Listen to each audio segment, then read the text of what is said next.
ഖുർആൻ. മഹല്ല് നന്നായിട്ട് പോകണോ, ഉറുമ്പിനെ കണ്ട് പഠിക്കണമെന്ന് വിശുദ്ധ ഖുർആൻ. കൂടെ പുറപ്പെട്ട് നന്നായി പോകണോ, ഉറുമ്പിനെ കണ്ട് പഠിക്കണമെന്ന് വിശുദ്ധ ഖുർആൻ. അള്ളാഹു നമ്മൾ അങ്ങനെ ആക്കി തരട്ടെ. അള്ളാഹു നമ്മൾ അങ്ങനെ ആക്കി തരട്ടെ. അള്ളാഹു നമ്മൾ അങ്ങനെ ആക്കി തരട്ടെ. ആമീൻ പറയും മനുഷ്യന്മാരെ. ആ വിശുദ്ധമായ ഖുർആനിൽ ഒരു സൂറത്തിന്റെ പേര് ഉറുമ്പ്, മറ്റൊരു സൂറത്തിന്റെ പേര് ഇരുമ്പ്. സൂറത്തുൽ ഹദീദ്. ഒരു സൂറത്തിന്റെ പേര് ഇരുമ്പ്, മറ്റൊരു സൂറത്തിന്റെ പേര് ഉറുമ്പ്, മറ്റൊരു സൂറത്തിന്റെ പേര് ഇരുമ്പ്. യഥാർത്ഥത്തിൽ സൂറത്തുൽ ഹദീദ് ഖുർആനിൽ സൂറത്താണ്. പഠിക്കുക നന്നായിട്ട്. ഖുർആൻ പഠിക്കാൻ താല്പര്യം വരാൻ വേണ്ടി പറയുക. യഥാർത്ഥത്തിൽ ഒരു സൂറത്തിന് പേര് വെക്കുമ്പോൾ ഇരുമ്പ് വെക്കാവോ? ഇരുമ്പെന്ന് നമ്മൾ സാധാരണ ആക്രി അല്ലെ, സാധാരണ ഭാഷ ആക്രി, വിലയില്ലാത്ത സാധനം. യഥാർത്ഥത്തിൽ ഒരു ലോഹമാണ് ഇരുമ്പ്. ഒരു ലോകത്തിന്റെ പേര് വെക്കണമെങ്കിൽ ഏറ്റവും വിലയുള്ള സ്വർണത്തിന്റെ പേര് വെക്കേണ്ട. ഖുർആനിലെ സൂറത്തിന്റെ പേര് പറയും ഇരുമ്പാണ് പറയുന്നത്. സ്വർണം, പ്ലാറ്റിനം, വൈഡൂര്യം, മരതകം. ഒരു സൂറത്തിന് പേര് വെച്ച് സൂറത്തുൽ ഹദീദ്. നീ വലിച്ചെറിഞ്ഞ ഖുർആന്റെ കഥയാണ് ഈ പറയുക. ഇരുമ്പ്. എന്തുകൊണ്ട്? ഇരുമ്പിനൊരു പ്രത്യേകതയുണ്ട്. ആർക്കെങ്കിലും പറയാം ഇരുമ്പിന്റെ പ്രത്യേകത? ഇരുമ്പിന്റെ പ്രത്യേകത ഈ കൂട്ടത്തിരിക്കുന്ന ആർക്കെങ്കിലും പറയോ? ഇപ്പൊ ദയാനന്ദനെ കൊല്ലാനുള്ള സാധ്യത. അതായത് ലോകത്തിലുള്ള സർവ്വലോഹങ്ങളും ഈ ഭൂമിയിൽ നിന്ന് ഉൽപ്പാദിപ്പിക്കപ്പെടുന്നതാണ്. എന്നാൽ ഇരുണ്ടെന്ന ഒരേ ഒരു ലോകം അത് ആകാശത്തിൽ ഉൽപ്പാദിപ്പിക്കപ്പെടുന്നതാണ്. 15 നൂറ്റാണ്ട് മുമ്പ് അബൂജഹലിന്റെ മുമ്പിൽ ഖുർആൻ അവതരിപ്പിക്കപ്പെടുമ്പോ അല്ലാഹുവിന്റെ റസൂൽ ഓതിക്കിടക്കുകയാണ് വഅൻസൽനൽ ഹദീദ് وأنزلنا الحديد فيه بأس شديد ومنافع للناس. ഈ ഉരുണ്ടിനെ ഞാൻ ആകാശത്ത് നിന്ന് ഇറക്കിയതാണ്. ഇത് അത്ഭുതമാണ്, അത്ഭുതമാണ്, അത്ഭുതമാണ്. ലോകമെന്ന ഇരുമ്പെന്ന ഒരേ ഒരു ലോകം അത് ആകാശത്ത് നിന്ന് ഇറക്കിയതാണെന്ന് 14 നൂറ്റാണ്ടുകൾക്ക് മുമ്പ് അല്ലാഹുവിന്റെ വിശുദ്ധ ഖുർആൻ. അല്ലാഹുവേ, നീ ഞങ്ങൾക്ക് ബോധം നൽകണേ തമ്പുരാനെ. ഈ ഖുർആനിൽ ഞങ്ങൾക്ക് നീ അറിവ് നൽകണേ തമ്പുരാനെ. ഈ ഖുർആനിൽ ഞങ്ങൾക്ക് അറിവ് നൽകണേ തമ്പുരാനെ. ഈ ഖുർആൻ അത്ഭുതങ്ങളുടെ മഹാത്ഭുതമാണ്. അതുകൊണ്ട് രസകരമായ ഖുർആന്റെ ഒരു കഥ ഈ സദസ്സിൽ ഞാൻ വിവരിക്കുകയാണ്. അല്ലാഹു ആ കഥ കേൾക്കാൻ അല്ലാഹു തൗഫീഖ് നൽകട്ടെ. സുന്ദരമായ ഒരു കഥ. അതാണ് നിങ്ങൾക്ക് താല്പര്യം. സീരിയലിൽ കാണുന്നത് അങ്ങനെ തന്നെയാണ്. മോനെ ഖുർആൻ പറയാത്തതൊന്നുമില്ല. പ്രസവിച്ചു, കുട്ടിക്ക് പേരിടേണ്ടത് ആരാണ്? ഉമ്മയോ ഉപ്പയോ? ഉപ്പയോ?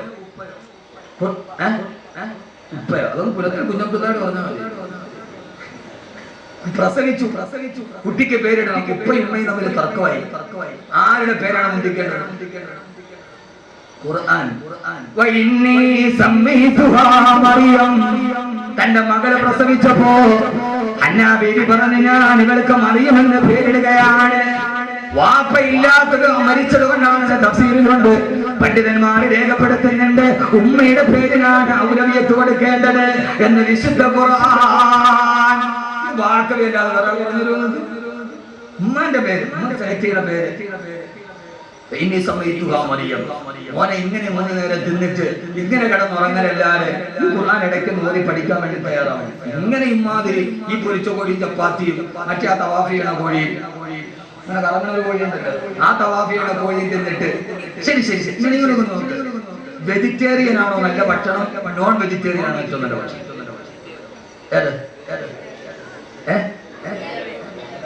കാലാവസ്ഥ ഒന്നുമില്ല. എന്റെ ചോദ്യം ഒറ്റ ചോദ്യം. ഉസ്താദ്മാരെ ചോദിക്കരുത്. വെജിറ്റേറിയൻ ആണോ നല്ല ഭക്ഷണം, നോൺ വെജ് ആണോ നല്ല ഭക്ഷണം? പറ. കുറെ ഭാഗം നമ്മൾ പറഞ്ഞത് ഇങ്ങനെ ഒരു വാതിരിക്കട്ടെ. വെജിറ്റേറിയൻ. കാരണം എന്താ? ഡോക്ടർമാർ പറയും കോഴി തിന്നരുത്, അറ്റാക്കുണ്ടാവും. ഇറച്ചി കൂടുതൽ തിന്നരുത്. കൊളസ്ട്രോളുമായിട്ട് പോയാൽ പറയും ഇറച്ചി തിന്നരുത്, ഇച്ചിരി കുറയ്ക്കണം എന്ന് പറയും. പക്ഷേ നോൺ വെജ് ആണ് ഏറ്റവും നല്ല ഭക്ഷണം. ഏറ്റവും നല്ല ഭക്ഷണം എന്നാര് പറഞ്ഞു? ഖുർആൻ. എന്നാര് പറഞ്ഞു? വിശുദ്ധ ഖുർആൻ. അല്ലാഹുവിന്റെ ഖുർആനിൽ അല്ലാഹു പറഞ്ഞു മൂസാ നബി ബനൂ ഇസ്രായേലുമായി കടന്നു പോകുമ്പോ അവര് പറഞ്ഞു മൂസ ഞങ്ങൾക്ക് ഭക്ഷണം നൽകണമെന്ന് പറഞ്ഞപ്പോ കാടപ്പച്ചിയുടെ ഇറച്ചിയും കട്ടിത്തേനും അല്ലാഹു നൽകി. അത് തിന്നപ്പോഴാണ് ബനൂ ഇസ്രായേൽ പറഞ്ഞത് അല്ലാഹു മൂസാ നബിയെ ഞങ്ങൾക്ക് ഇത് വേണ്ട,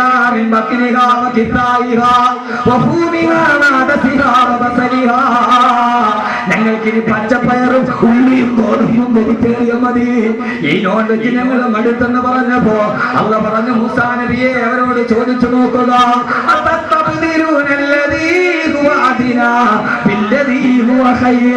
ഏറ്റവും നല്ല ഭക്ഷണം നിങ്ങൾ ഏറ്റവും താഴ്ന്ന ഭക്ഷണം നിങ്ങൾ ചോദിക്കുകയാണോ? ഇറച്ചി നിന്നുകൊണ്ട് നടന്ന നിങ്ങൾ ഏറ്റവും താഴ്ന്ന വെജിറ്റേറിയന്റെ ഭക്ഷണം നിങ്ങൾ ചോദിക്കുകയാണോ എന്ന് അല്ലാഹുവിന്റെ വിശുദ്ധ ഖുർആൻ. ഇതെന്റെ കണ്ടുപിടുത്താണ്. ഇത് ബുഖാരിയിലുണ്ടോന്ന് ചോദിച്ചാൽ ഇല്ല, ബുഖാരിയിലും മുസ്ലിമിലും ഉണ്ടോന്ന് ചോദിച്ചാൽ ഇല്ല. കാരണം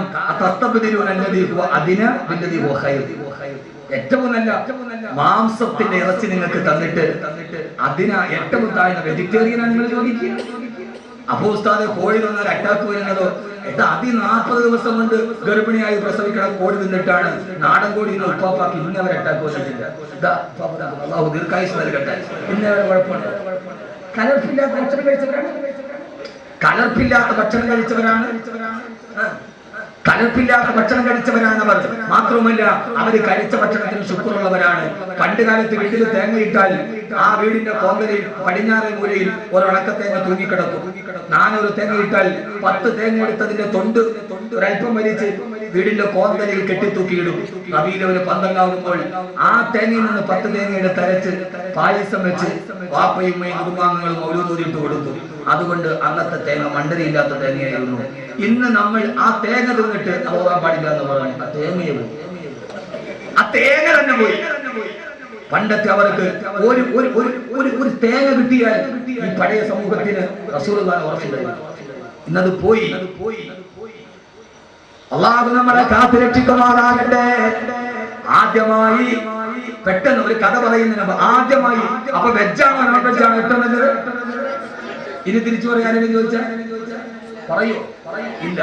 ഒരു രാഷ്ട്രത്തെ ലോകത്തറിയുന്നത് ജനസംഖ്യ വെച്ച ഇന്ത്യ 3 കോടി, അമേരിക്ക 84 കോടി.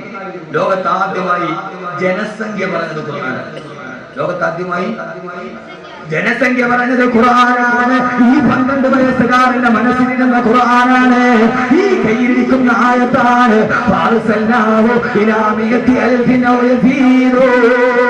യൂനുസിനെ ഞാൻ അയച്ചത് 1,00,000 ജനസംഖ്യയുള്ള രാഷ്ട്രത്തിലേക്കാണ്. അല്ലാഹുവിന്റെ വിശുദ്ധ ഖുർആൻ.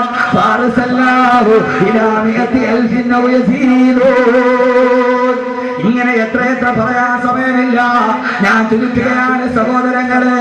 ബഹുമാനപ്പെട്ട വിശുദ്ധ ഖുർആൻ സൂറത്തിൽ ഞങ്ങൾ ശാസ്ത്ര സത്യം പറയാൻ ഒരു അത്ഭുതകരമായ കഥ പറയുന്നുണ്ട്. ലോകം അടക്കി പിടിച്ച ചക്രവർത്തിയാണ് സുലൈമാൻ നബി. 4 ചക്രവർത്തിമാരാണ് ലോകം അടക്കി ഭരിച്ചിട്ടുള്ളത്. അതിലൊരാളാണ് ബഹുമാനപ്പെട്ട നബിയുല്ലാഹി സുലൈമാൻ അലൈഹിസ്സലാത്തു വസ്സലാം. ശാസ്ത്രം കേട്ട് വിഷമിക്കേണ്ട, ഒരു കഥ കേട്ട് പെണ്ണുങ്ങളൊന്നും ഉഷാറായിക്കോട്ടെ. അപ്പൊ അതിന്റെ കൂടെ ഒരു ശാസ്ത്രം കൂടെ ഞാൻ പറഞ്ഞുതരാം. 3 എണ്ണം ശ്രദ്ധിച്ച് കേൾക്കുകയാണ്. ലോകം അടക്കി ഭരിച്ച പ്രവാചകനാണ് സുലൈമാൻ നബി അലൈഹിസ്സലാത്തു വസ്സലാം. 4 പേര് അടക്കി ഭരിച്ചിട്ടുണ്ട്. സുലൈമാൻ നബി ചരിത്രത്തിലെ ഏറ്റവും വലിയ ഒരു പ്രവാചകനാണ്. ഇനി നിങ്ങൾ ഒരു രഹസ്യം കൂടെ ഞാൻ പറഞ്ഞുതരാം നിങ്ങൾക്ക്. സുലൈമാൻ നബി കേരളവുമായിട്ട് അഭേദ്യമായി ബന്ധമുള്ള ആളാണ്. കേരളത്തിൽ നിന്ന് തേക്ക് കൊണ്ടുപോയ ആളാണ് നബിയുല്ലാഹി സുലൈമാൻ നബി സ്വല്ലല്ലാഹു അലൈഹി വസല്ലം. കേരളത്തിൽ നിന്ന് നിലമ്പൂരിൽ നിന്ന് ഇന്ത്യയും അന്ന് സുലൈമാൻ നബിയുടെ വീടിലാണ് ലോകമടക്കി ഭരിച്ചു. കേരളത്തിൽ നിന്ന് തേക്ക് കൊണ്ടുപോയ ആളാണ്. നിലമ്പൂരിൽ നിന്ന് തേക്ക് കൊണ്ടുപോയ ആളാണ് സുലൈമാൻ നബി അലൈഹി സ്വലാത്തു വസ്സലാം. സുലൈമാൻ നബിയുടെ കാലഘട്ടത്തിൽ സുലൈമാൻ നബിക്ക് 2 തുറമുഖം ഉണ്ടായിരുന്നു. ഒന്ന് ബാഫാർ. ആ ബാഫാറാണ് ഇപ്പോഴത്തെ ബേപ്പൂർ. രണ്ടാമത്തേത് കറാച്ചിയിലാണ്. അന്ന് കറാച്ചി ഇന്ത്യയുടെ ഭാഗമാണ്. പഠിക്ക് നന്നായിട്ട്. ചരിത്രമാണിത്, വാക്കവി വെറുതെ പറയുന്നതല്ല. ആദം നബിയുടെ 2 മക്കൾ തമ്മിൽ കാബീൽ ഹാബീലിനെ കൊന്നു. ആ സംഭവം നടന്നത് തമിഴ്നാട്ടിലെ രാമനാഥപുരത്താണെന്ന് ചരിത്രകാരന്മാർ രേഖപ്പെടുത്തിയിട്ടുണ്ട്. ഖുർആനിൽ പറയുന്ന സംഭവം ചരിത്രം വെറുതെയല്ല, അതിന്റെ കഥ. കാബീൽ ഹാബീലിനെ കൊന്നത് അറിയില്ലേ? ആദം നബിയുടെ 2 മക്കൾ. ആ കൊല നടന്നത് എവിടെ വെച്ചാ? തമിഴ്നാട്ടിലെ രാമനാഥപുരത്ത് വെച്ച്. അത്ഭുതം ഉണ്ടോ? കാരണം ആദം നബി ജീവിച്ചത് ഇന്ത്യയിലല്ലേ? അത് ഇതെന്തൊരു ആദം നബി ജീവിച്ചത് ഇന്ത്യയിലല്ലേ? സ്വർഗത്തിൽ അല്ലാഹു ആദം നബിയെ പുറത്താക്കി. ആദം നബി എവിടെ വന്നു? സിലോണിൽ വന്നു. ഹവ്വാ ബീവി എവിടെ പോയി? ഹവ്വാ ബീവി എവിടെ പോയി? എവിടെ? ജിദ്ദയല്ല, ജിദ്ദ മലയാളിയാക്കിയതാണ്. ജദ്ദ, അറബികൾ ജദ്ദ എന്ന് പറയുക, വെല്ലുമാട നാട്. ആദം നബി ഇന്ത്യയിൽ വന്നു, ഹവ്വാ ബീവി ജദ്ദയിൽ വന്നു. കൂടെ ഒരു മഹാനവറുകളെ പുറത്താക്കി. ആരെ? ഇബ്ലീസ്. ഇബ്ലീസ് എവിടെ ഇറങ്ങി? ഇബ്ലീസ് കൂടെ ഇറങ്ങി. ഇബ്ലീസ് എവിടെ ഇറങ്ങി? ഇബ്ലീസ് ജോർദാനിൽ ഇറങ്ങി. ഇബ്ലീസ് ജോർദാനിൽ ഇറങ്ങി. ആദം നബി അലൈഹിസ്സലാത്തു വസ്സലാം വന്നത് ഇന്ത്യയിലേക്കാണ്. ഇന്ത്യയിൽ വന്ന് 300 വർഷം ആദം നബി അല്ലാഹുവിനോട് തൗബ ചെയ്ത് കരഞ്ഞു, അല്ലാഹുവേ റബ്ബനാ വലംനാ അൻഫുസനാ വഇല്ലം തഗ്ഫിർ ലനാ വതർഹംനാ ലനകൂനന്ന മിനൽ ഖാസിരീൻ. അല്ലാഹുവേ റബ്ബനാ വലംനാ അൻഫുസനാ, ഞങ്ങൾ തെറ്റുകൾ ചെയ്തു. അല്ലാഹുവേ വഇല്ലം തഗ്ഫിർ ലനാ, നീ ഞങ്ങൾക്ക് പുറത്തു തന്നില്ലെങ്കിൽ, വതർഹംനാ, നീ ഞങ്ങളോട് കരുണ കാണിച്ചില്ലെങ്കിൽ, ലനകൂനന്ന മിനൽ ഖാസിരീൻ, ഞങ്ങൾ പരാജയപ്പെട്ടു പോകും. അല്ലാഹുവേ 100 വർഷം ആദം നബി നിന്ന് കരഞ്ഞു. 100 വർഷം ആദം നബി ഇരുന്ന് കരഞ്ഞു. 100 വർഷം ആദം നബി കടന്ന് കരഞ്ഞു. 300 വർഷം ആദം നബി കരഞ്ഞപ്പോ ആദം നബിയുടെ കണ്ണുനീരിൽ നിന്ന് 3 വൃക്ഷങ്ങൾ പൊട്ടി വളച്ചു വന്നു.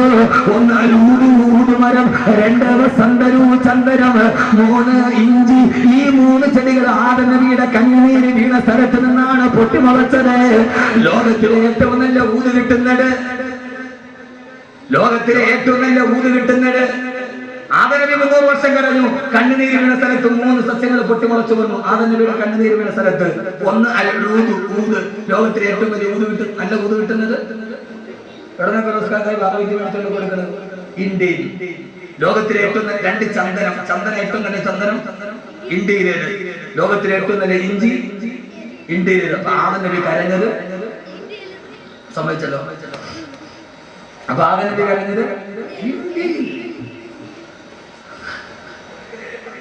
അല്ലാഹുവിന്റെ ഖുർആൻ പറയുന്ന സൂറത്തുൽ നംലിൽ, അതുകൊണ്ട് ഖുർആന്റെ ചരിത്രങ്ങൾ മുഴുവൻ വെറുതെ ചരിത്രങ്ങളല്ല, അത് നടന്ന സ്ഥലങ്ങൾ പോലും ഭൂപടത്തിൽ ചൂണ്ടിക്കാട്ടാൻ കഴിയുന്ന ഈ ചരിത്ര സംഭവങ്ങൾ പറയുമ്പോൾ അത് നടന്ന ചരിത്ര പശ്ചാത്തലങ്ങൾ ചൂണ്ടിക്കാണിക്കാൻ കഴിയുന്ന ലോകത്തിന്റെ ഒരേ ഒരു വേദഗ്രന്ഥമേ അല്ലാഹുവിന്റെ വിശുദ്ധ ഖുർആൻ. സുലൈമാൻ നബിക്കൊരു മരംകൊത്തി ഉണ്ടായിരുന്നു. ലോകം മുഴുവനും മടക്കി ഭരിക്കുന്ന സുലൈമാൻ നബിയുടെ മെസ്സഞ്ചറാണ് മരംകൊത്തി. രാവിലെ ആ മരംകൊത്തി പോകും, വൈകുന്നേരമാകുമ്പോൾ മരംകൊത്തി തിരിച്ചു വരും. അതേവരെ ആ നാട്ടിൽ നടക്കുന്ന മുഴുവൻ ന്യൂസും പറയുന്ന സുലൈമാൻ നബിയുടെ അൽ ജസീറയാണ് മരംകൊത്തി. സുലൈമാൻ നബിയുടെ BBC ആണ് മരംകൊത്തി. സുലൈമാൻ നബിയുടെ ഏഷ്യാനെറ്റ് ന്യൂസാണ് മരംകൊത്തി. മുഴുവൻ കൊടുമുടികളും പറഞ്ഞു നടന്ന് സർവ്വ രഹസ്യങ്ങളും കൊടുക്കുന്ന മരംകൊത്തി. ഖുർആൻ പറയുകയാണ്, ഒരു ദിവസം ഒരു സുന്ദരമായ കഥ. ഇതൊരു റൊമാന്റിക് ഭാവനയല്ല, ഇത് മേരി ശല്ലിയുടെ കഥയല്ല, ഇത് സാഹിത്യമില്ല, തൈരിഹ്യമല്ല, ഇത് മിത്തല്ല, കഥനങ്ങളല്ല. ആ വൈകുന്നേരം തന്നെ മരംകൊത്തിയെ കാത്തു നിൽക്കുമ്പോ മരംകൊത്തി വന്നിട്ടില്ല. സുലൈമാൻ നബിക്ക് സന്ധ്യയായി, സുലൈമാൻ നബിക്ക് ദേഷ്യമായി. സുലൈമാൻ നബി പറഞ്ഞു, മരംകൊത്തി വരാത്തതെന്താ? لأعذبنه عذابا شديدا أو لأذبحنه أو ليأتيني بسلطان مبين. ആ മരംകൊത്തി ഇന്ന് വരട്ടെ, അവിടെ താമസിക്കുന്നതിന്റെ കാരണം എന്താണ്? ഇന്ന് ഞാൻ അവിടെ 100 അടിയടിക്കും, അതല്ലെങ്കിൽ ആ മരംകൊത്തി ഞാൻ അറുത്ത് മാറ്റിക്കളയും. സുലൈമാൻ നബി ദേശത്തോടെ പറഞ്ഞു. ചുരുക്കി പറയട്ടെ, ഖുർആന്റെ സാഹിത്യ ഭാഷയാണ്. തെല്ലും അമാന്തിച്ചില്ല. എന്റെ കഥ പറയുന്നത് പോലെ, പൊറ്റക്കാടിൽ നിന്നത് പോലെ തെല്ലും അമാന്തിച്ചില്ല. ലോകത്തിലെ ഏറ്റവും വലിയ സാഹിത്യ സൃഷ്ടി ഖുർആനാണ്. ചെറുപ്പക്കാരാ, വൈക്കം മുഹമ്മദ് ബഷീർ നോവലിൽ നിന്ന് ഖുർആൻ പഠിച്ചിട്ടാണ്. വിക്ടർ ഹ്യൂഗോയുടെ പൂവേഴ്സ് എന്ന് പറയുന്ന നാടകം സൂറത്തുൽ ഗൾഫിലെ തോട്ടക്കാരന്റെ കഥയാണ്.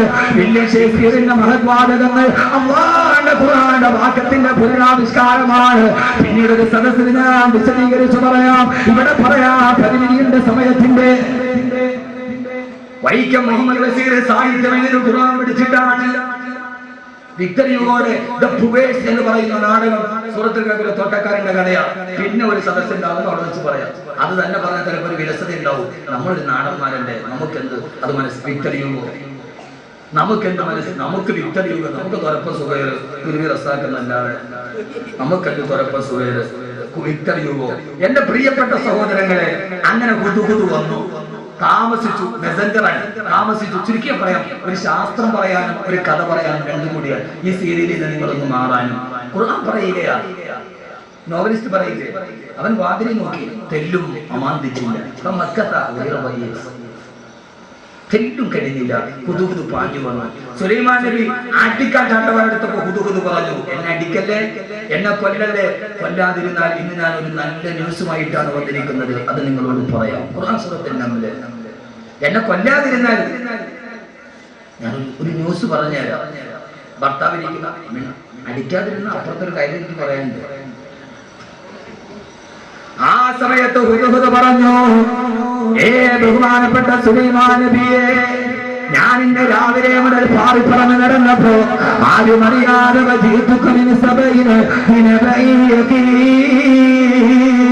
സബ എന്ന് പറയുന്ന ഒരു ബലഭൂയിഷ്ടമായ സമ്പൽ സമൃദ്ധമായ രാജ്യത്തിൽ ഞാൻ പോയി. അവിടെ ചെന്നപ്പോ സുലൈമാൻ നബിയെ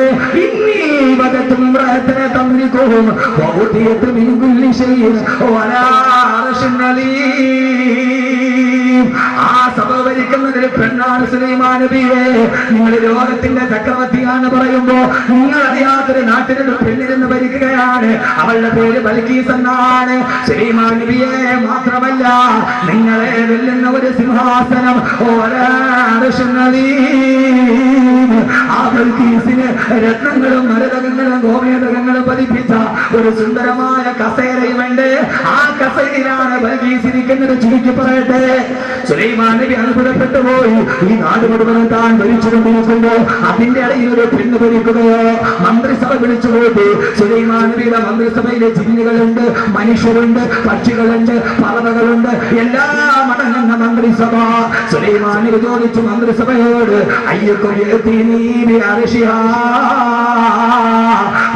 ഒരു പുതിയ വിശേഷം പറഞ്ഞിട്ടുണ്ട്. അങ്ങനെ ആരും അറിയാതെ ബൽക്കീസ് എന്ന പെണ്ണ് ഒരു അത്ഭുത സിംഹാസനത്തിൽ ഇരുന്ന് നാട് ഭരിക്കുന്നുണ്ട്. ആ ബൽക്കീസിന്റെ സിംഹാസനം ആരാണ് എന്റെ മുമ്പിൽ എത്രയും പെട്ടെന്ന് എത്തിച്ചു തരിക? 40 മാസത്തെ വഴി ദൂരമുണ്ട് ബൽക്കീസിലേക്ക് പോകാൻ, സഭയിലേക്ക് പോകാൻ. ആ സമയത്ത് ജിന്നുകളുടെ രാജാവായ ഇഫ്രീത്ത് എഴുന്നേറ്റ് നിന്നിട്ട് പറഞ്ഞു അത്രേ, കാല ഇഫ്രീത്തു മിനൽ ജിന്നി അനാതീക ബിഹി ഖബ്ല അൻ തഖൂമ മിൻ മഖാമിക. സുലൈമാൻ നബിയെ, അങ്ങിരിക്കുന്നിടത്ത് നിന്ന് എഴുന്നേൽക്കുന്നതിന് മുമ്പ് 40 മാസം വഴി ദൂരമുള്ള സിംഹാസനം ഞാൻ അങ്ങയുടെ മുമ്പിൽ കൊണ്ടുവന്നതാം സുലൈമാൻ നബിയെ. സുലൈമാൻ നബി മന്ത്രിസഭ വിളിച്ചുകൂട്ടി. എല്ലാവരും ഉള്ള പ്രധാനമന്ത്രി, പ്രതിരോധ മന്ത്രി, മുഖ്യമന്ത്രി, മുക്കാത്ത മന്ത്രി, എല്ലാവരും ഉള്ള സദസ്. ജിന്നുണ്ട്, മനുഷ്യരുണ്ട്, പക്ഷിയുണ്ട്, പറവയുണ്ട്, എല്ലാണ്ട്. സുലൈമാൻ നബി ചോദിച്ചു, സൂറത്തുൽ നംലിന്റെ കഥയാ പെണ്ണെ, സൂറത്തുൽ നംല്. ആ സമയത്ത് സുലൈമാൻ നബി ചോദിച്ചു, അയ്യുക്കും യഅ്തീനി ബിഅർശിഹാ, ഞാൻ അറിയാതെ നാട് ഭരിക്കുന്ന ബിൽക്കീസ് ഇരിക്കുന്ന സിംഹാസനം എത്രയും പെട്ടെന്ന് എന്റെ മുമ്പിൽ കൊണ്ടുവന്നു തരാൻ ആർക്കാ കഴിയുക? ജിന്നുകളുടെ നേതാവായി ഇഫ്രീത്ത്. ജിന്നിനെ കണ്ടിട്ടുണ്ട്? ജിന്നിനെ കണ്ട ആരെങ്കിലും ഉണ്ട്? ഈ ഒന്ന് കൈവക്കി. ജിന്നിനെ കണ്ട ആരെങ്കിലും ഉണ്ട്? കൈവക്കി. ഇല്ലേ? രണ്ട് ജിന്നിനെ കണ്ടിട്ടുണ്ട്, പിശാചിനെ കണ്ടിട്ടുണ്ട്. ഇപ്പൊ ആണുങ്ങൾ ഒരു ഉസ്താദ് എപ്പോഴും കണ്ടുകൊണ്ടിരിക്കുക. പെണ്ണുങ്ങൾ മുഴുവൻ കൈവക്കും, പിശാച് എന്നാ ഞാൻ കണ്ടുകൊണ്ടിരിക്കുക. ജിന്നുകളുടെ നേതാവാണ് ഇഫ്രീത്ത്. ഇഫ്രീത്ത് പറഞ്ഞു, അന ആതീക ബിഹി ഖബ്ല അൻ തഖൂമ മിൻ മഖാമിക, അങ്ങ് ഇരുന്നിടത്ത് എഴുന്നേൽക്കുന്നതിന് മുമ്പ് ഞാൻ കൊണ്ടുവരാം. സുലൈമാൻ പറഞ്ഞു, അല്ല, അതിനേക്കാൾ വേഗതയിലായി കൊണ്ടുവരും. അതിനേക്കാൾ വേഗതയിലാർക്ക് ജിന്നിന് പറ്റാത്തത്. ആ സമയത്ത് സദസ്സ് നിശബ്ദമായി. ജിന്നുകൾക്ക് കഴിയാത്തത് ആർക്കാണ് കഴിയുക? ആ സമയത്താണ് നിശബ്ദമായ സദസ്സിൽ നിന്നൊരാൾ എഴുന്നേറ്റ് നിന്നു. ഖുർആൻ പറയട്ടെ, കാനല്ലദീ ഇൻദഹു ഇൽമുൻ മിനൽ കിതാബ് അന ആതീക ബിഹി ഖബ്ല അൻ യർതദ്ദ ഇലൈക തർഫുക. അങ്ങയുടെ കണ്ണടച്ച് ചിമ്മി തുറക്കുന്നതിന് മുമ്പ് ആ സിംഹാസനം ഞാൻ കൊണ്ടുവരാമെന്ന് തൗറാത്തിൽ അഗാധ പ്രാവീണ്യമുള്ള ആ സിദ്ദീഖ് ബർഖയ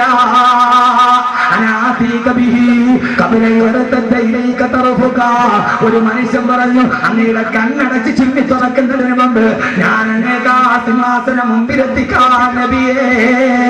എന്നിട്ട് ആകാശത്തേക്ക് നോക്കി ആസിഫിനെ പറയുകയാ ഒരു ദിക്റില്ലേ, അല്ലാഹുവേ യാ ഹയ്യു യാ ഖയ്യൂം യാ ഹയ്യു യാ ഖയ്യൂം.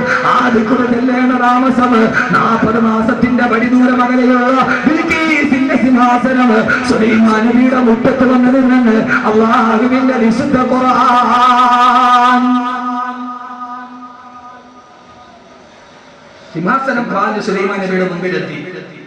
ആസിഫിന് ബർഖയ പറഞ്ഞത്, ഞാൻ കൊണ്ടുവന്നു തരാം. ഖബില അയർത്തദ ഇലൈക തർഫുക, അങ്ങയുടെ കണ്ണ് അടച്ച് തുറക്കുന്നതിന് മുമ്പ്. കണ്ണടച്ച് തുറക്കാൻ എത്ര സെക്കൻഡ് വേണം? ഇത് കണ്ണ് ഇങ്ങോട്ട് നോക്ക് മനുഷ്യന്മാര്, ചുമ്മാ കഥ കേൾക്കാതെ. ഞാൻ ശാസ്ത്രം പറയാനാ പറഞ്ഞത്. കണ്ണടച്ച് തുറക്കാൻ എത്ര സമയം കാണും? ഒരു സെക്കൻഡ്. കണ്ണൊന്ന് അടക്കി തുറക്ക്. എത്ര പാറ മനുഷ്യന്മാര്, എത്ര? ഒരു സെക്കൻഡ്. കണ്ണടച്ച് ചിമ്മി തുറക്കുന്നതിന് മുമ്പ്. അപ്പോ സമ്മതിച്ചല്ലോ. ഖുർആൻ കണ്ണടച്ച് ചിമ്മി തുറക്കാൻ 1 സെക്കൻഡ്, കണ്ണടച്ച് ചിമ്മി തുറക്കുന്നതിന് മുമ്പ് സെക്കൻഡിനെ വിഭജിക്കാമെന്ന് ശാസ്ത്രം കണ്ടുപിടിക്കുന്നത് 20-ാം നൂറ്റാണ്ടിന്റെ അവസാനത്തിലാണ്. സെക്കൻഡിനെ വിഭജിക്കാമെന്ന് സുലൈമാൻ നബിയുടെ കൊട്ടാരത്തിൽ ഒരു മനുഷ്യൻ പറയുന്നത് BC 1050-ലാണ്. ഖുർആൻ BC 1050 കഥ പറയുമ്പോ എന്റെ പ്രിയപ്പെട്ട മുത്തല്ലിമീങ്ങളെ, ഹാഫിളീങ്ങളെ, നിങ്ങൾ എഞ്ചിനീയറിംഗ് നഷ്ടപ്പെട്ട പൊട്ടനല്ല. ഖുർആൻ മനഃപാഠമാക്കിയ ഹാഫിളാരാ, ആലിമാരാ. അവൻ എഞ്ചിനീയറിംഗ് പഠിച്ചില്ലല്ലോ, അവൻ MBBS പഠിച്ചിട്ടില്ലല്ലോ, അവന് PhD ഇല്ലല്ലോ. മൊയ്യാക്കന്മാര് ദുനിയാവ് പോയവരാണ്. അല്ല, മൊയ്യാരാരെന്നറിയോ? അവൻ സെക്കൻഡിനെ വിഭജിക്കാമെന്ന് പഠിച്ച ഏറ്റവും വലിയ ശാസ്ത്ര ഗ്രന്ഥം കാണാതെ പഠിച്ചവനാണ് ഹാഫിള്. അതുകൊണ്ട് സഹോദരങ്ങളെ, ദുനിയാവ് നഷ്ടപ്പെട്ടിട്ടില്ല. എന്റെ പെങ്ങളെ ഖുർആൻ പഠിക്കുന്നില്ല.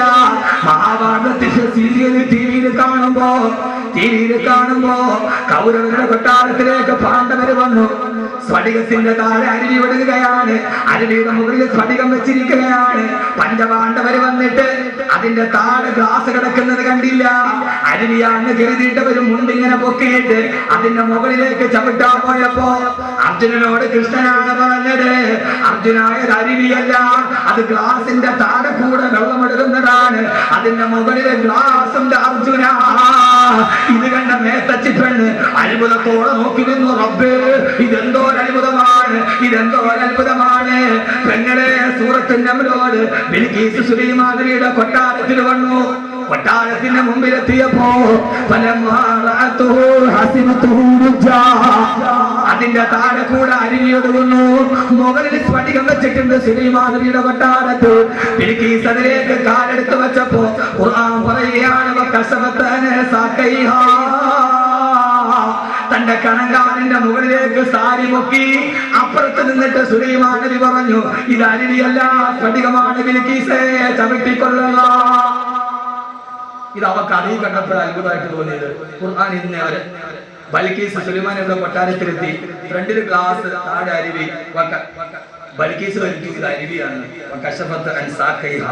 അവളുടെ കണ്ണും കാലും മുകളിലിട്ടവള് സാരി പൊക്കി. അന്ന് സാരി ഉണ്ടായിരുന്നൊന്നും ചോദിക്കരുത്, അവൾ ഉടുത്തിരുന്ന് എന്തോ ഒരു സുനാപ്പി പൊക്കി. ഇതിന് നല്ല വലിയ ബുദ്ധിമാന്മാരുണ്ടോ? സാരി പൊക്കി, സാരി ഉണ്ടാകും. അങ്ങനത്തെ കുറെ ബുദ്ധിമുട്ടുകളുണ്ട്. അവിടെ ഞാൻ പറഞ്ഞ അന്ന് അവൾ ഉടുത്തിരുന്ന് എന്തോ ഒരു സുനാപ്പി അതങ്ങനത്തെ പൊക്കി. അവളെ കണങ്കാലിന്റെ മുകളിലേക്ക് പൊക്കി. എന്റെ പൊന്നു ചെറുപ്പക്കാരാ, ഈ ഖുർആൻ ഇങ്ങനെ ലോകത്തിന്റെ മുമ്പിൽ പറഞ്ഞു കൊടുക്കാൻ നമുക്ക് പറ്റുമോ? ഇത് ഖുർആന്റെ ചെറിയ വിവരണമാണ്. കഥയും കഥനവും ഐതിഹ്യവും മിത്തും ശാസ്ത്രവും വൈദ്യശാസ്ത്രവും സർവ്വതും ഖുർആൻ പറഞ്ഞ് നമ്മൾ പഠിച്ചു. അതോടൊപ്പം തന്നെ ഖുർആൻ ഏറ്റവും വലിയ അത്ഭുതമായത്, നന്നായിട്ട് ഇതിന്റെ പരിസമാപ്തി ഞാൻ കുറിക്കാം. ഖുർആൻ അത്ഭുതമായത് ലോക ചരിത്രത്തിലെ ഏറ്റവും വലിയ കിരാതരായ മനുഷ്യന്റെ ഹൃദയത്തിലേക്ക് ഞാൻ പറഞ്ഞല്ലോ, കൊല്ലാൻ വന്ന ഫുലാല, തല മണ്ണിൽ തുൽപ്പിച്ചിട്ട് അങ്ങോട്ട് പോയപ്പോൾ വ്യഭിചരിച്ചിട്ട് പോയ ഫുലാല തിരിച്ചു പോകുമ്പോൾ ഫുലാല മുസ്ലിമായി ഇനി വ്യഭിചരിക്കില്ല എന്ന് പറയാൻ ഒരു ഗ്രന്ഥത്തിന് കഴിയുന്നെങ്കിൽ ഇന്നിവിടെ നടക്കുന്ന ദൗത്യമതാണ്. ഖുർആനിലെ ഏറ്റവും വലിയ പേടിപ്പെടുത്തുന്ന ആയത്ത്, കീഴ്പ്പെടുത്തുന്ന മക്കയിലെ ഏറ്റവും വലിയ കുഫാറുകൾ അവരോട് നബി സല്ലല്ലാഹു അലൈഹി വസല്ലം നമ്മളെ പോലെ തന്നെ പള്ളിയിലെ മുസ്ലിയാർ പരീക്ഷയ്ക്കെതിരെ പറഞ്ഞാൽ പിറ്റേ ദിവസം രാജി ഉറപ്പ്, ഒന്ന് രാജി വെപ്പിക്കും അല്ലെങ്കിൽ വെക്കും.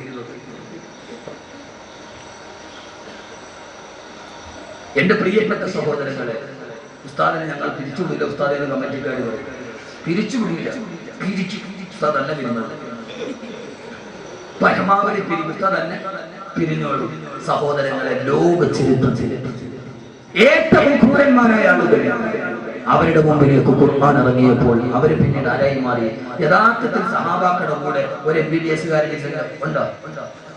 ഒരു PhD ഇല്ലല്ലോ. യഥാർത്ഥത്തിൽ സഹാബത്ത് മന്ദബുദ്ധിയിലൂടെ ഇതൊന്നും തോന്നരുത്. സഹാബത്തിൽ ഒന്നും അറിയാത്ത പച്ചക്കൊട്ടന്മാരുണ്ടാവും. ഖുർആൻ ആയത്തിറങ്ങി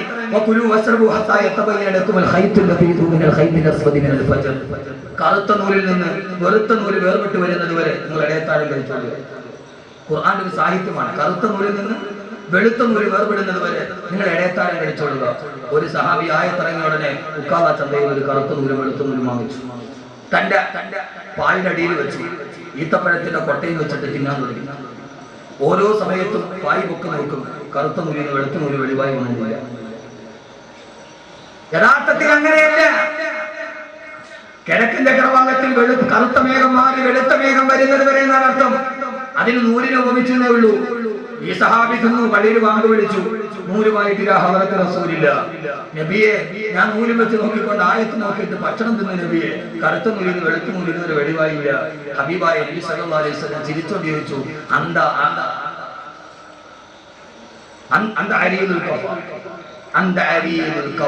നീ ഇത്രയ്ക്ക് വലിയ പമ്പര വിട്ടിയായല്ലോ സഹാബി. അത്രയ്ക്ക് വലിയ വിവരം അവർക്കുണ്ടായിരുന്നില്ല. അവരോടാണ് അല്ലാഹുവിന്റെ റസൂൽ പറഞ്ഞത്, ഇല്ല ഇല്ല, നാളെ പരലോകമുണ്ട്, മരണാനന്തരം ഒരു ജീവിതമുണ്ട്, ഈ രാത്രിയും ശാശ്വതമല്ല, മദ്യപാനത്തോട് വിട പറയണമെന്ന് പറഞ്ഞപ്പോ അല്ലാഹുവിന്റെ റസൂൽ കഅബാലയത്തിന്റെ മത്താബിലിരുന്ന് ഖുർആൻ ഓതിയപ്പോ പ്രവാചകനെ പരിഹസിച്ചുകൊണ്ട് കഅബാലയത്തിന്റെ മത്താബിലിരുന്ന് വെല്ലുവിളിച്ച ആളുകളുടെ നേരെയാണ് അല്ലാഹുവിന്റെ ഖുർആനിലെ ഏറ്റവും പേടിപ്പെടുത്തുന്ന ആയത്തിറങ്ങിയത്. ഏറ്റവും പേടിപ്പെടുത്തുന്ന ആയത്തിറങ്ങിയത് അല്ലാഹുവിന്റെ റസൂൽ ഖുർആൻ ഓതി കിടക്കുമ്പോ കഅബാലയത്തിന്റെ മത്താബിൽ നിന്നിട്ട് ആ നാട്ടിലെ ചെറുപ്പക്കാര് പരിഹസിച്ചു അത്രേ, അഹിയാനൻ നജുറു ഇലാ അഖീനാ ഇദാ ലം യജുറു ബിഹി ഇല്ലാ ഖാനാ, അഹിയാനൻ നജുറു ഇലാ അഖീനാ ഇദാ ലം യജുറു ബിഹി ഇല്ലാ ഖാനാ. അല്ലാഹുവിന്റെ റസൂലിനെ കളിയാക്കിയിട്ട് പറഞ്ഞു, മുഹമ്മദേ, ഈ ഞങ്ങളെ ഉപദേശിക്കാനോ ഖബറിനെ കുറിച്ച് പറഞ്ഞ് പേടിപ്പെടുത്താനോ ആഖിറത്തെ പറഞ്ഞ് ഞങ്ങളെ പരിഭ്രാന്തിക്കാനോ ഞങ്ങൾ ആരെന്നറിയോ മുഹമ്മദേ? അഹിയാനൻ യജുറു ഇലാ അഖീനാ.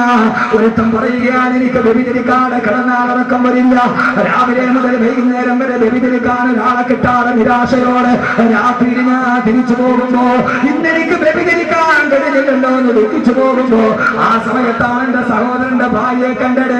അവളുമായിട്ട് ഞാൻ ഇന്ന് വ്യഭിചരിച്ചെന്ന് പരസ്യമായിട്ട് കഅബാലയത്തിന്റെ മത്താബിൽ വിളിച്ചു പറഞ്ഞ ആ സമയത്താണ് മറ്റൊരു ചെറുപ്പക്കാരൻ പറഞ്ഞത്, ഇദാലം യജുറു ബിഹി ഇല്ലാ ഖാനാ. എന്റെ ജോലി വഴിയരികിലൂടെ നടന്നു പോകുന്ന ആളുകള് പാറക്കെട്ടിന്റെ പുറകിൽ ഒളിച്ചിരുന്നിട്ട് അവരെ പിടിച്ചു നിർത്തി തല കൊയ്തെടുക്കല. അങ്ങനെ ഒരു ദിവസം രാവിലെ മുതൽ വൈകുന്നേരം വരെ ഞാൻ എന്റെ ഇലയെ കാത്തിരുന്നു. അവസാനം ഒരാളെ പോലും കാണാതെ മൂവന്തി നേരമായപ്പോ കള്ളുഷാപ്പിൽ കൂട്ടുകാർ ഒരുമിച്ച് കൂടുന്ന നേരത്ത് ഒരു തുള്ളി പൈസ ഇല്ലാതെ എന്റെ വാളുറയിലോട്ടിടാൻ പോയപ്പോ ഇന്നൊരു രക്തത്തിന്റെ സ്പർശനമില്ലാതെ എന്റെ വാളുറയിൽ കിടണമല്ലോ നോക്കിട്ട് ഉറയിലോട്ടിടാൻ പോയപ്പോഴാണ് എതിർഭാഗത്തൂടി ഒരു മനുഷ്യൻ വരുന്നത് കണ്ടത്. ആ മനുഷ്യൻ എന്റെ പിതാവായിരുന്നു. എന്റെ മുന്നിലൂടെ വന്ന പിതാവിനെ പിടിച്ചു നിർത്തിയിട്ട് അന്നൊരു ദിവസം എന്റെ വാളിന്റെ രക്തത്തിന്റെ മോഹം തീർക്കാൻ എന്റെ പിതാവിന്റെ കരുത്ത് ഞാൻ വെട്ടിയെറിഞ്ഞിട്ട് എന്റെ ഉപ്പയുടെ മടിസീനയെ പൈസ എടുത്തിട്ട് മദ്യപിച്ചെന്ന് കൈവാലയത്തിന്റെ മത്താവിന് നിന്നിട്ട് ലോകം ഇതേവരെ കേൾക്കാത്ത ക്രൂരത വിളിച്ചു പറഞ്ഞിട്ട് ഞങ്ങളാണ് വലിയവരെന്ന് അഭിമാനിച്ചിരുന്ന മക്കാ ഖുറൈശികളുടെ നേരെയാണ് ഖുർആനിലെ ഏറ്റവും പേടിപ്പെടുത്തുന്ന ആയത്തിറങ്ങിയത്. ഹബീബായ നബിക്ക് ആയത്തിറങ്ങി നബിയെ അവരോട് പറഞ്ഞു കൊടുക്ക നബിയെ അൽഹാകുമുത് തകാബുർ ഹത്താ സുർതുൽ മകാബിർ കല്ലാ സൗഫ തഅലമൂന തുമ്മ കല്ലാ സൗഫ തഅലമൂൻ. അവരോട് ചോദിക്കുന്നബിയെ ഏതുവരെയാണ് ഈ അഹങ്കാരം, ഏതുവരെയാണ് നിങ്ങളുടെ സമ്പത്ത്, ഏതുവരെയാണ് നിങ്ങളുടെ വാപ്പോര്?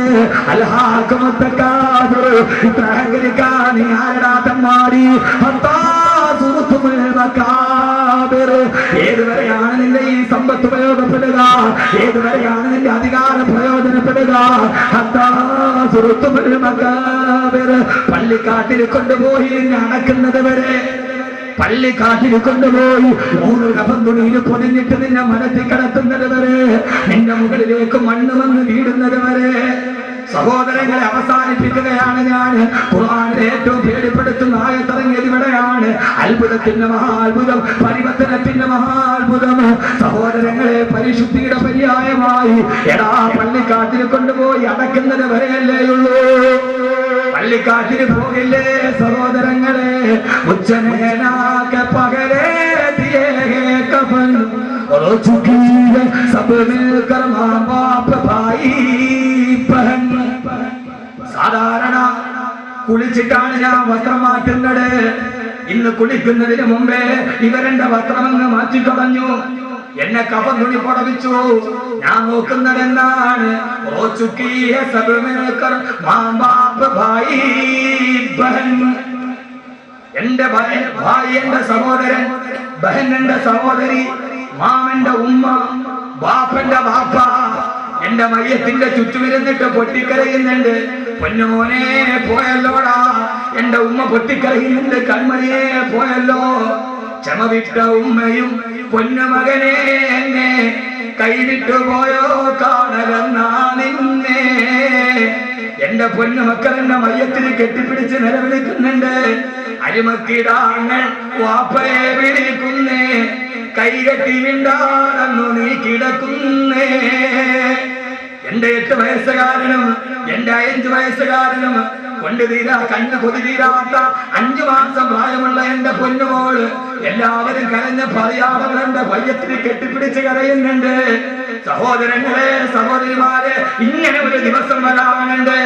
മയ്യത്തിന് കെട്ടിപ്പിടിച്ചു മക്കളെ കരയുമ്പോ, ആ സമയത്ത് വീടിന്റെ ഉമ്മറപ്പടിയിൽ മറഞ്ഞു കിടക്കുമ്പോ സ്വന്തം മക്കളോട് പറയാൻ കഴിയണം, മക്കളെ ഉപ്പക്കൊന്നും നഷ്ടപ്പെട്ടിട്ടില്ല. ഉപ്പ നിങ്ങൾക്ക് വേണ്ടി കോടികൾ ഉണ്ടാക്കേണ്ട പൈസ കൊണ്ട് ഉപ്പ ഹാഫിളീങ്ങളായ മക്കളെ സൃഷ്ടിച്ചിട്ടുണ്ട്. ഉപ്പ മണലാരണ്യത്തിലുണ്ടാക്കിയ പൈസ കൊണ്ട് ഉപ്പ ഖുർആൻ മനഃപാഠമാക്കിയ ഹാഫിളീങ്ങൾ ഉണ്ടായിട്ടുണ്ട്. ഉപ്പയുടെ മയ്യത്തിന്റെ ചുവട്ടിൽ ഇരുന്നിട്ട് ഈ ഹാഫിളീങ്ങൾ ദുആ ചെയ്യുന്നുണ്ട്. അതുകൊണ്ട് മക്കളെ കരയണ്ട, ഉപ്പയ്ക്കൊന്നും നഷ്ടപ്പെട്ടിട്ടില്ല എന്ന് പറയാൻ കഴിയുന്ന ആത്മാവുണ്ടാവണം. അതിനുവേണ്ടിയാണ് ഫിറോസ് ഖാൻ സാഹിബ് അദ്ദേഹത്തിന്റെ വരുമാനം കൊടുത്തിട്ട് ഹിഫ്ദുൽ ഖുർആൻ നടത്തുക. ലാഭമല്ലേ സഹോദരങ്ങളെ, ലാഭമല്ലേ? മാസം 50,000 രൂപ ചെലവുണ്ട്. 10 മാസം മാറ്റിവെച്ചാൽ 5 ലക്ഷമായി. അദ്ദേഹത്തിന്റെ മക്കളുടെയും ഭാര്യയുടെയും പേരില് ഒരു 10 സെന്റ് സ്ഥലം ഇവിടെ മേടിച്ചു വെക്കാം. നിങ്ങൾ പറയും ബുദ്ധിമാൻ. പക്ഷേ ചെയ്യുന്ന കച്ചവടത്തിലേറ്റവും നല്ലതാ റബ്ബിന്റെ ആജ്ഞയെ കൊത്തു നീ നടക്കുന്നതാ. ഏറ്റവും നല്ല കച്ചവടം ഈ കച്ചവടമാണ്. കാരണം ഖബറിലേക്ക് പോകുന്ന സമയത്ത്, ആരില്ലാത്ത സമയത്ത്, ഖബറിന്റെ ആഴം സ്നേഹിത നീ നോക്ക്, അതിൽ നിന്നെ മെല്ലെ ഇറക്കലും ഒന്നോർക്ക്.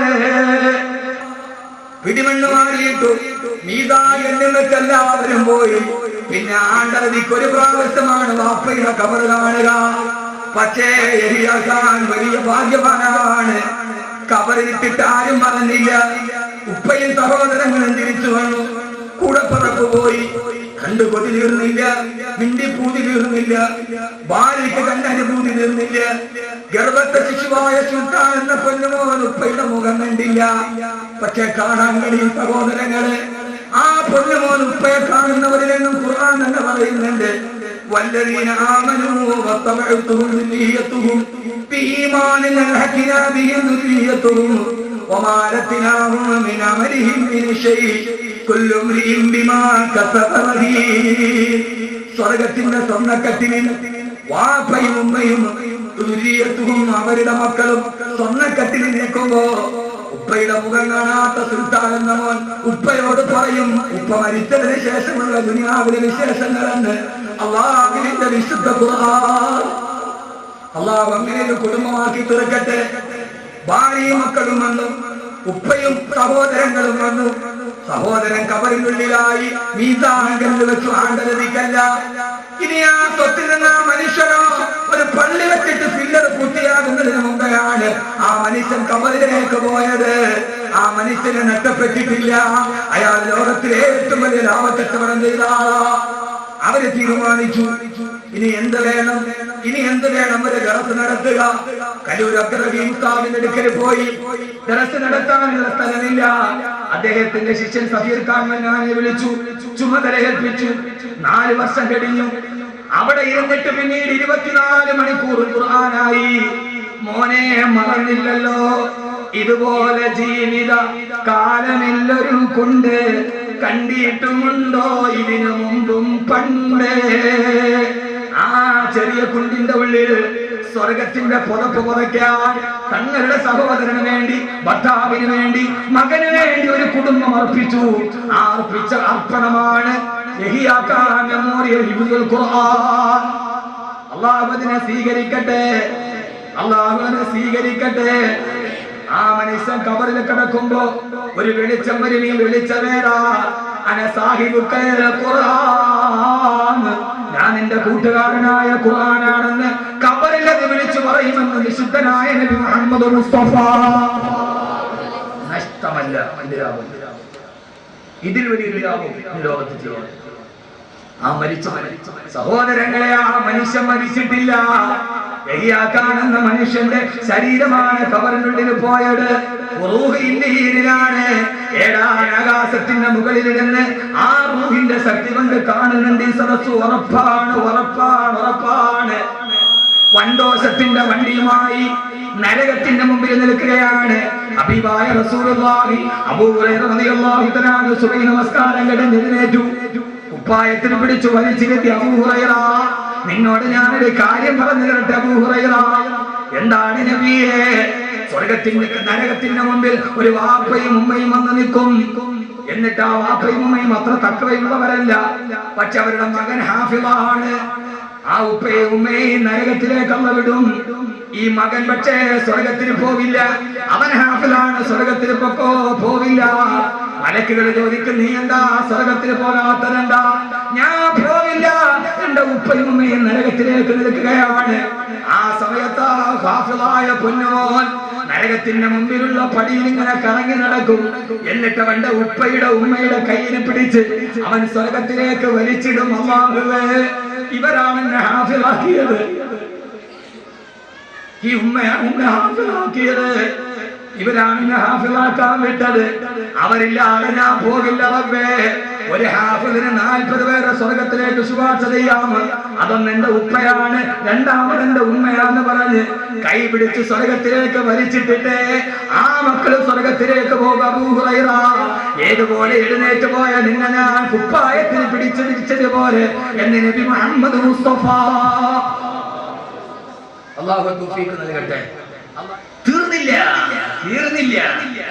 ഒരു ചാണ്ടുകളിൽ സൂര്യൻ, താഴെ ചെമ്പിന്റെ തല, ഹിസാബിന് വേണ്ടി കിടന്നിട്ട് പിടയുകയാണ്. അമ്പിയാക്കളുടെ പുറകെ ഓടുകയാണ്. ആ സമയത്ത് ആകാശത്ത് ലോകത്തുള്ള കോടാന് ജനങ്ങൾ ഹിസാബിൽ കിടന്ന് വല്ലാതെ തീച്ചുളയിൽ വെന്തുരുകുമ്പോ സ്വർഗത്തിന്റെ മുകൾ ഭാഗത്തിന് മിസ്കിന്റെ കുന്നിന്റെ അത്രേ. ആ മിസ്കിന്റെ കുന്നിലിരുന്നിട്ട് ആ കുന്നിലൊരു ചെറിയ വൃക്ഷമുണ്ട്, ഇസ്മുഹു തൂബ. ആ വൃക്ഷത്തിന്റെ പേര് തൂബ എന്നാണ്. തൂബ വൃക്ഷത്തിന്റെ ചുവട്ടിൽ കുറെ കുട്ടികളും കുറെ മുതിർന്നവരും ഇരുന്ന് സ്വകാര്യം പറയും, പൊട്ടിച്ചിരിക്കും. അവർക്ക് ഹിസാബില്ല. ബാക്കിയുള്ളവരൊക്കെ ഹിസാബിൽ നിൽക്കുകയാണ്. താഴെ നിൽക്കുന്ന ആളുകളുടെ മുകളിൽ സ്വർഗത്തിന്റെ മിസ്കിന്റെ കുന്നിലിരിക്കുന്ന അവരോട് ചോദിക്കും, നിങ്ങളാരാ? നിങ്ങൾക്ക് ഹിസാബില്ലല്ലോ, നിങ്ങളാരാ സ്വർഗത്തിന്റെ കുന്നിലിരിക്കുന്നവരാരാ? ആ സമയത്ത് അവര് പറയും, ഞങ്ങളാരെന്നറിയോ?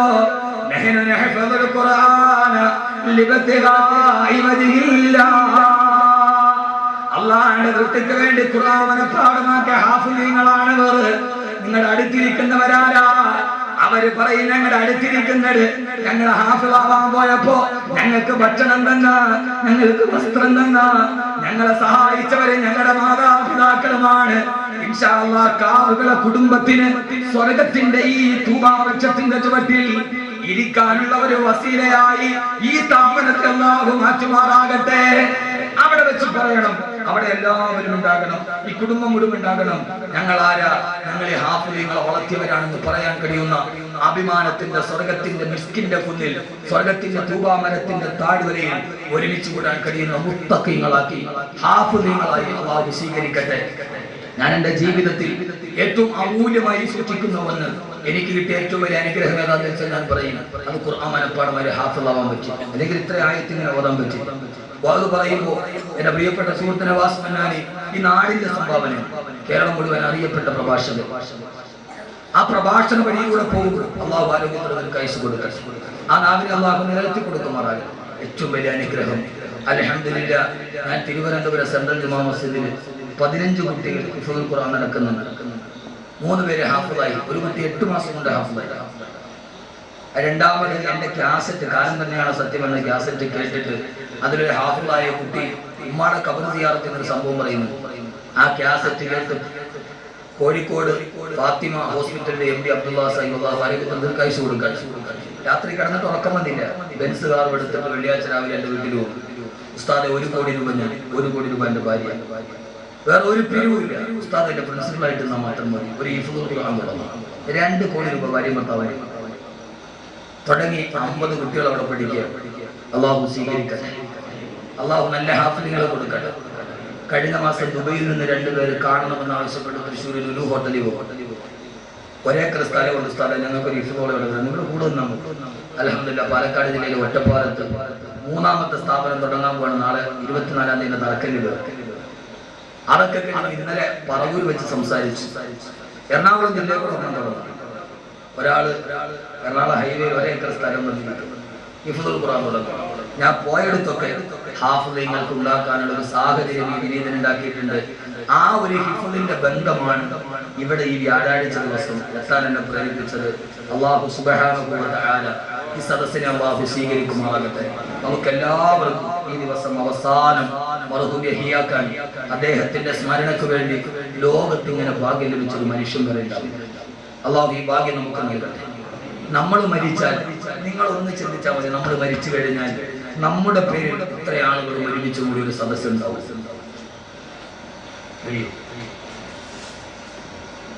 അപ്പൊ അങ്ങനെ ഒരാൾക്ക് കിട്ടിയെങ്കിൽ ആ മനുഷ്യൻ അത്ര ഭാഗ്യവൻ.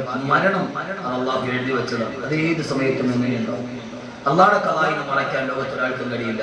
അള്ളാഹു അദ്ദേഹത്തിന് നഷ്ടപ്പെട്ട ദുനിയാവിലെ കുടുംബജീവിതം ഭാര്യയോടും മക്കളോടും മൊത്തം